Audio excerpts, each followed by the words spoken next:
नमस्कार, hello and welcome to all. आप सभी का स्वागत है संदीप सर साइंस कोचिंग में। जैसा कि हमने पिछली स्लाइड में बैक्टीरिया के बारे में पढ़ा था, बैक्टीरिया से कौन कौन से रोग होते हैं और किस किस प्रकार के रोग होते हैं, और उसके बाद की स्लाइड थी हमारी स्केलेटल सिस्टम और बोन्स के बारे में हमने चर्चा की थी। तो आपने यदि हमारी पिछली स्लाइड या वीडियो नहीं देखी है तो उन वीडियो को पहले देखें, जिससे आपको आगे की वीडियो अच्छे तरीके से समझ आती जाएंगी। और उन वीडियो की लिंक हम अपने चैनल पर डिस्क्रिप्शन में आपको उपलब्ध करा देंगे। तो आज का हमारा टॉपिक है जीव विज्ञान। जीव विज्ञान क्या होती है? जीव विज्ञान विज्ञान की वह शाखा होती है जिसमें सजीवों का अध्ययन किया जाता है, और इसको दो भागों में बांटा गया है। नंबर 1 जंतु विज्ञान, वनस्पति विज्ञान। जीव विज्ञान शब्द का सर्वप्रथम प्रयोग लैमार्क और ट्रेविरेनस ने 1802 ईस्वी में किया था, और जीव विज्ञान के जनक अरस्तु हैं। वनस्पति विज्ञान में वनस्पतियों का अध्ययन किया जाता है, इसके जनक थियोफ्रास्टस हैं। इनकी पुस्तक का नाम है हिस्टोरिया प्लांटोरियम, जिसमें 500 प्रजातियों के बारे में विवरण दिया गया है। जंतु विज्ञान में हम जीव जंतुओं का अध्ययन करते हैं, उसके जनक अरस्तु हैं। अरस्तु की पुस्तक का नाम है हिस्टोरिया एनिमेलिया, जिसमें 500 जीव जंतुओं के बारे में विवरण दिया गया है। तो आज का हमारा टॉपिक रहेगा जीव विज्ञान। जीव विज्ञान, तो जीव विज्ञान के बारे में थोड़ी सी चर्चा कर लेंगे हम। बायोलॉजी शब्द सर्वप्रथम 1802 ईस्वी में दो वैज्ञानिक थे, लेमार्क व ट्रेविरेनस ने जीव विज्ञान शब्द का सर्वप्रथम प्रयोग किया था। जीव विज्ञान के जो जनक हैं वो अरस्तु हैं। इन्हें एरिस्टोटल कहा जाता है। तो जीव विज्ञान शब्द का सर्वप्रथम प्रयोग लैमार्क और ट्रेविरेनस ने 1802 ईस्वी में किया था। इसके जनक अरस्तु हैं। जीव विज्ञान को दो भागों में बांटा गया है। नंबर 1 जंतु विज्ञान और नंबर 2 वनस्पति विज्ञान, जूलॉजी एंड बॉटनी। जीव विज्ञान की वह शाखा होती है, वह शाखा है जिसमें जीवधारियों या सजीवों का अध्ययन किया जाता है। जीव विज्ञान की शाखा जिसमें जीवधारियों या सजीवों का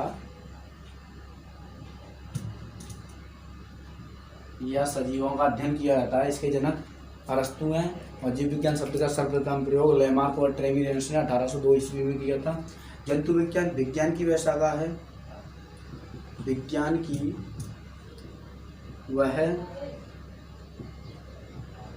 शाखा है जिसमें जीव जंतुओं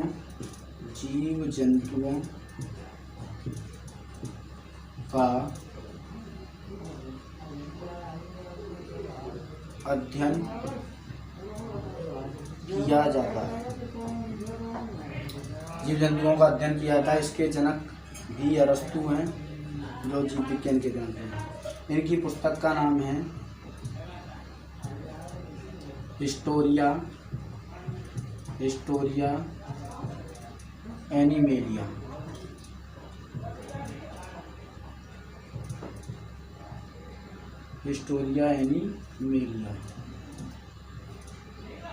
जिसमें 500 जीव जंतुओं के बारे में विवरण दिया गया है। वनस्पति विज्ञान की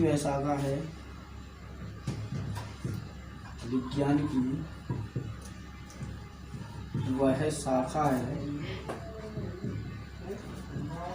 जिसमें पेड़ पौधों पेड़ पौधों तथा वनस्पति का अध्ययन किया जाता है। तो वनस्पति विज्ञान विज्ञान की वह शाखा जिसमें पेड़ पौधों तथा वनस्पतियों का अध्ययन किया जाता है। इसके जनक थियोफ्रेस्टस हैं। थियोफ्रेस्टस,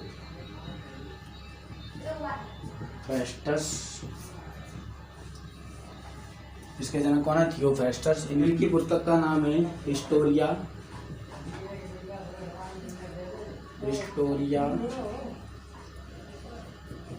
प्लांटोरिया। इसमें भी 500 पेड़ पौधों की प्रजातियों के बारे में विवरण दिया गया है। तो जीव विज्ञान शब्द का प्रयोग लेमार्क ने और ट्रेविरेनस ने 1802 ईस्वी में किया था। इन्होंने प्रकृति का चयनवाद सिद्धांत दिया है। और जीव विज्ञान के जनक अरस्तु हैं। जीव विज्ञान को 2 भागों में बांटा गया। जीव विज्ञान विज्ञान की वह शाखा है जिसमें जीवधारियों का अध्ययन या सजीवों का अध्ययन किया जाता है। जीव विज्ञान को 2 भागों में बांटा गया, जंतु विज्ञान और वनस्पति विज्ञान। जंतु विज्ञान विज्ञान की वह शाखा होती है जिसमें जीव जंतुओं का अध्ययन किया जाता है। इसके जनक अरस्तु हैं। इनकी पुस्तक का नाम है हिस्टोरिया एनिमेलिया। वनस्पति विज्ञान दूसरा पार्ट है जीव विज्ञान का।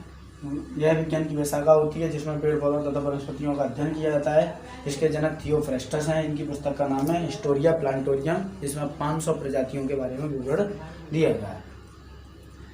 अरस्तु ने एक स्टेटमेंट दिया था कि मनुष्य एक सामाजिक प्राणी है। अरस्तु का एक स्टेटमेंट है कि मनुष्य एक सामाजिक प्राणी है।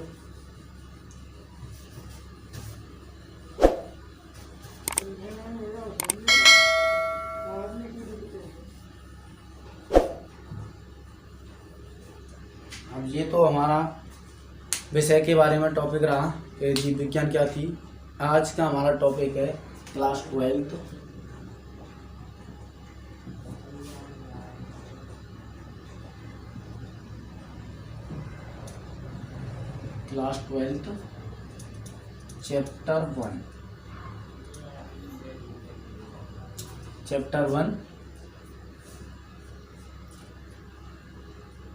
चैप्टर 1 जिसका नाम है जीवों में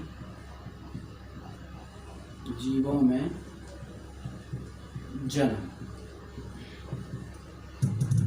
रिप्रोडक्शन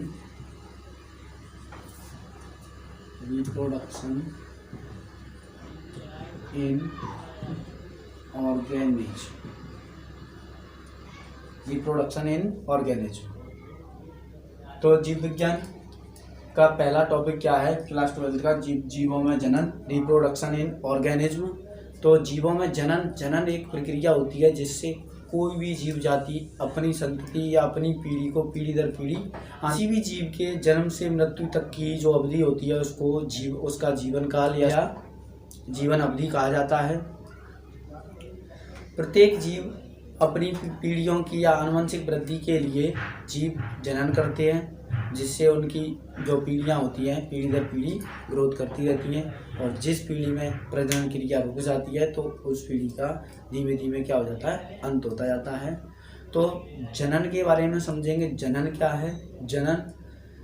जनन जीवों की या सजीवों की वह क्षमता जिसके द्वारा वे अपने समान संतति को जन्म देते हैं, जनन कहलाती है। जीवों की वह क्षमता या सजीवों की वह क्षमता जिसके द्वारा वे अपने समान संतति को जन्म देते हैं क्या कहलाती है? जनन कहलाती है।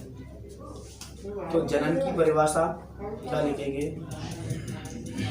और आप लोग अपने नोट्स जो हैं अच्छे तरीके से बनाते चलें। ये आपके जो मैं जितना भी कंटेंट करा रहा हूँ वो आपका बोर्ड लेवल, एकेडमिक और कॉम्पिटिटिव लेवल दोनों के लिए लाभकारी होगा। तो जनन के बारे में समझते हैं हम। जनन सजीवों की वह क्षमता जिसके द्वारा वे अपने समान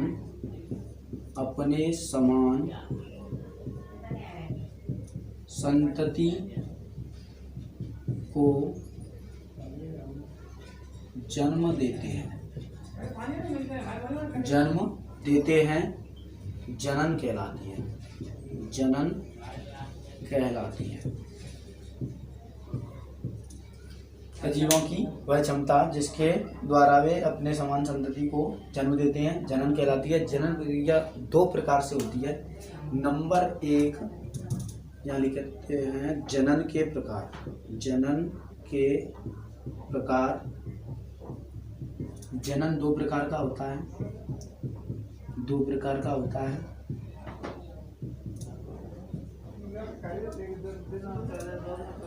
नंबर एक अलैंगिक जनन,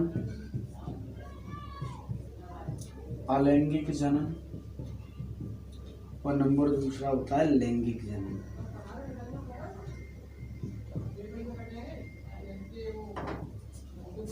एसेक्सुअल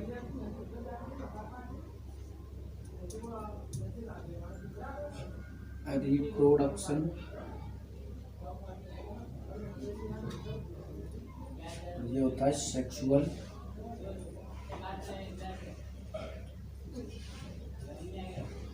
रिप्रोडक्शन। जनन दो प्रकार से होता है। जनन की जो विधियां हैं वो दो प्रकार की होती हैं, अलैंगिक जनन और लैंगिक जनन। अलैंगिक जनन में क्या होता है? अलैंगिक जनन में केवल एक मात्र कोशिका से ही संतति उत्पन्न हो जाती है। लैंगिक जनन में दो मात्र कोशिकाओं का होना आवश्यक है, जैसे नर एवं मादा। नर एवं मादा के द्वारा ही लैंगिक जनन में प्रजनन प्रक्रिया होती है। लैंगिक जनन में क्या होता है? लैंगिक जनन में ना तो युग्मक बनते हैं, ना ही युग्मकों का संलयन होता है। लैंगिक जनन में युग्मक भी बनते हैं और युग्मकों का संलयन होता है। तो अब हम चर्चा करते हैं लैंगिक जनन की कौन कौन सी विधियां हैं और किस प्रकार लैंगिक जनन होता है। लैंगिक जनन जो है, अलैंगिक जनन, अलैंगिक जनन की जो प्रक्रिया है वो निम्न श्रेणी के जीवों या पौधों में पाई जाती है। निम्न श्रेणी के जीवों तथा पौधों में पाई जाती है और उच्च श्रेणी के जो सजीव होते हैं उनमें जनन प्रक्रिया लैंगिक पाई जाती है। लेकिन कुछ ऐसे पौधे हैं, कुछ उनमें अलैंगिक जनन प्रक्रिया लैंगिक जनन प्रक्रिया पाई जाती है उनकी। अब हम चर्चा करते हैं अलैंगिक जनन, अलैंगिक जनन के बारे में। अलैंगिक जनन, अलैंगिक जनन जनन की वह विधि होती है, जनन की वह विधि जिसमें केवल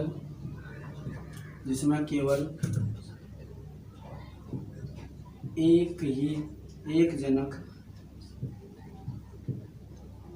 भाग लेता है। या अलैंगिक जनन में एक जनक द्वारा संतति उत्पन्न होती है। अलैंगिक जनन की वह विधि जिसमें केवल एक जनक भाग लेता है, एक जनक से संतति उत्पन्न होती है और वो पूरी जो मात्र कोशिका होती है उसके समान होती है और संतति पूरी तरह मात्र कोशिका के समान होती है। तो आपको हमारा वीडियो कैसा लगा? अच्छा लगे तो लाइक करें, शेयर करें, कमेंट करें और यदि आप हमारे चैनल पर नए हैं तो चैनल को सब्सक्राइब करें, बेल आइकन को प्रेस करें, जिससे कोई भी नया वीडियो हम अपलोड करते हैं तो उसका नोटिफिकेशन सबसे पहले आपके पास पहुंच जाए। Thank you, have a good day.